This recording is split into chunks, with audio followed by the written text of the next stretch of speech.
Hello everyone and welcome to Cinderfall Gaming. I hope you're all doing well, I hope you're all staying safe, and most of all, I hope you're all fighting that war against the Grey.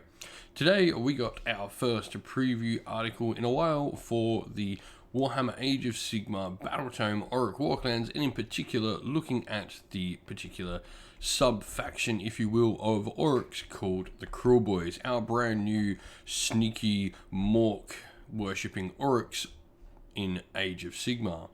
And so today we're going to go through the article, we're going to have a little bit of a chat about everything we see in it and what we hope for the future. Now, last week, or the week just gone by, we've seen a ton of Warhammer Kill Team stuff come out, and we know Kill Team is going on pre-order next Saturday.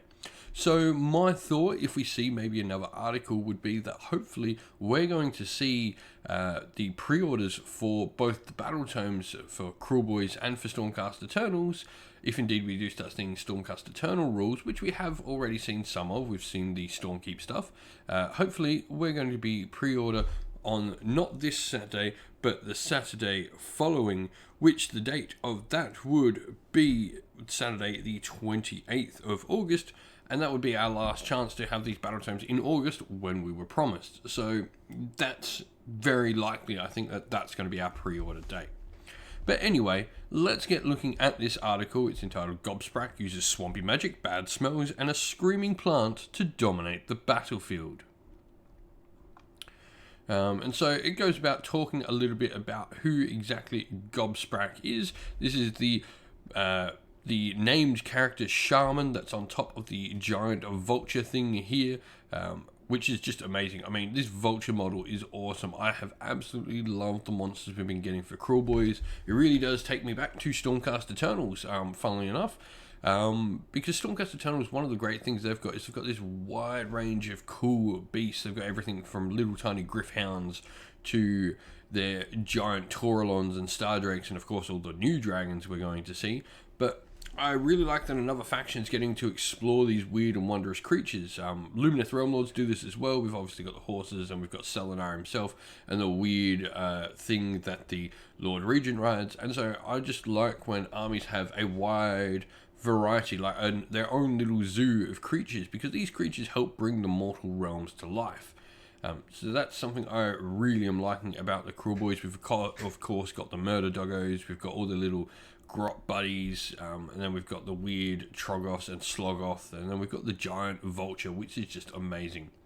I also like the fact that Gobsprakk is a named character wizard for Orcs. I mean, it was sort of the missing piece. We've obviously already got Godrak, who's a giant, big, fighty boss, and so now we've got Gobsprakk, who is a cool named character shaman. Now, with this, Gobsprakk, he obviously talks directly to Mork, apparently. I mean, it's an Orc thing, and with all things Orc and all things destruction, it's a little bit of myth, a little bit of telltale, a little bit of maybe hallucinogenic something, but pretty cool. He also apparently is best buds with Kragnos, so there's another thing as well. Now, he's accompanied by his little grot attendant called Wrinklefinger, and I couldn't help but think of Rumpelstiltskin when I saw that name. No idea why, but he has a secret weapon of his own, which is a Mandrak. One would assume they probably got this idea from the mandrakes from Harry Potter. That's all I thought of when I got this. If anyone doesn't remember, I think it's in the first Harry Potter book, is it not? Where they are in herbology class and they pull out the screaming roots. You have the scene of Neville Longbottom dropping to the floor as his ear muffs don't work properly. No, it's the second movie because they help get people out of the basilisk's stare. Anyway, Screaming Mandrak, his little grot buddy, effectively has this thing and allows you to, once per battle when this unit attempts to bind the spell, you can say it will use the Screaming Mandrak. If you do so, the unbinding roll for that attempt is made with 3d6 instead of 2d6. So cool magic defense. I like this as a magic defense because it's not an automatic ability. I always like the interaction more, which is really cool. And then you've obviously got the Mork says no rule, so each time this unit unbinds a spell, the caster suffers D3 mortal wounds. If the spell was unbound on a binding roll of 10+, the caster suffers D6 mortal wounds. So you can see these two abilities here sort of working together. You've got a once per game ability that's going to allow you to hopefully get that 10+ and do D6 mortal wounds, potentially kill the wizard you unbind with if it's a tiny little 5 wound caster, or even do some serious damage to something like a Celestial Hurricaneum.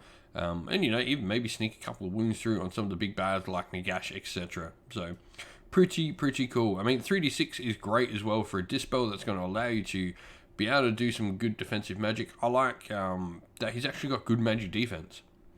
And so then we go look at one of his spells. So Gobsprakk's Summon Boggy Mist ability. This is his spell, and I would assume this is going to be his War Scroll spell. So there's a casting value of 7 if it's successfully cast, and 2 in your next hero phase. You add 1 to the charge for friendly Kruleboyz units on the battlefield, and subtract 1 from charge for other units. Nice. This is really solid an ability. More so than giving yourself a charge, the ability to subtract your opponent's charge like 1. This means all of a sudden they're needing to roll at least a 4 on minimum charges, which is really cool. That can change the game dramatically. It means any long bomb charges are going to be needing a 10 rather than that 9 if they're coming in from deep strike. Nice ability. And then we go looking at the Law of the Swamp. So this is just, I think, further that we're going to be getting a full Kruleboyz look here. So Law of the Swamp, Sneaky Miasma. Pick one friendly Kruleboyz monster within range and visible to the caster. That monster can make a normal move. This is awesome. The ability to be double moving monsters is wow. Of course, this does only affect Kruleboyz monsters, so it's sad you can't use it on something like Gobsprakk, but you could use it on the giant vulture bird, which has a war boss variation, so cool. We're going to assume the Sloggoth, the Troggoth with the rider as well. And the other weird creatures we've got are all monsters. And then we've got Da Black Pit, which is a heavy infantry killer. Now this is an interesting spell. So casting value 7, range of 12. You pick a unit within range and visible to the caster. Now just within, and not wholly within here, which is cool. And for each 6 or roll that is equal to or greater than the unit's save characteristic, they suffer a mortal wound. So this isn't actually that good against clearing a horde of grots. This is good at clearing large units of tough troops. If my 30-man units of Liberators were still allowed to be played from my old Stormkeep Patrol list, I would be absolutely scared of this spell. But this is going to be really good at moving some like tough 3+ armor save units. Now, I saw some people sort of talking about how this is going to be a really good counter to all-out defense. Of course, you can't actually use all-out defense in the hero phase, so it's not going to be a thing. But it does mean getting rid of those hard-to-shift 3+ armor save units is going to be nice. See if your opponent's got a large unit of, say, something like the new Vindictors or even Drakespawn Knights becoming a popular thing in Cities of Sigmar with their 3-up save, or anything of the sort really with that 3-up save. Going to be removed pretty easily with this. It's going to do, on average, to half the amount of mortal wounds of the unit. And so, as well as all these terrifying tactical possibilities with magic, Gobsprakk is fairly handy in close combat. He carries his Bob Bark staff with a range of 3-inch, so cool, a nice 3-inch weapon. This means he's going to have a good range in combat, and he's going to be able to attack over screens and get to things. They do his D3 damage with each bonk. So you're assuming he's going to have multiple attacks. Maybe he's either going to have D3 or something like 3 or 4 attacks. And add that to that, the Killer Beak, his Corpse Ripper Vultures, 14-inch flying movement. So cool. This thing is really fast, and don't forget we have that spell above that he can make. So this thing has a 28-inch threat range plus its charge. That's really cool. So really fast there. That's awesome. And beyond Gobsprakk and his nasty swamp magics, the upcoming Orc Warclan's battle tome is stuffed with filthy greenskin shenanigans. New war scrolls, battle plans, spells, you name it. I like the battle plans. Some of those army book battle plans are really fun, and I do recommend anyone grab your army book, read out the battle plan, and go give it a play. It is an awesome. Some of them are really awesome. As luck would have it, the new book is up for pre-order later this month, and so that just to me pretty much tells us when we're getting it, because we're going to go Kill Team, and then there's only one pre-order weekend left in the month, so the 28th is going to be release date for the book. So pretty cool. I'd love to know what you all think of Gobsprakk and all that. Let us know in the comments below what you're thinking of Gobsprakk. Kruleboyz, how are you all going? I'm about to start painting up the channel's Kruleboyz now, and really looking forward to getting them on the table. Well, thank you for watching the video. We hope you enjoyed it. If you did, please don't forget to leave a like and subscribe to the channel, and don't forget to turn those bell notifications on so you don't miss a thing when we upload on the channel.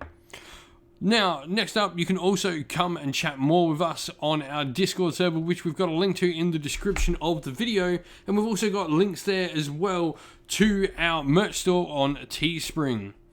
Lastly, we'd like to give a shout out to everyone who helps support the channel via Patreon and YouTube members and in other ways. Thank you to our Patreon members: Christian Weir, James Soren, Chaos Spawn, AJC, Kenny Lyle, Outer and Shop First, James Crowder, Andrew Bowen, Nathan Fee, Tim Newman, The Rising Ape, Cure Dynamic, Agu, Anthony B, MJ, and Dynet226.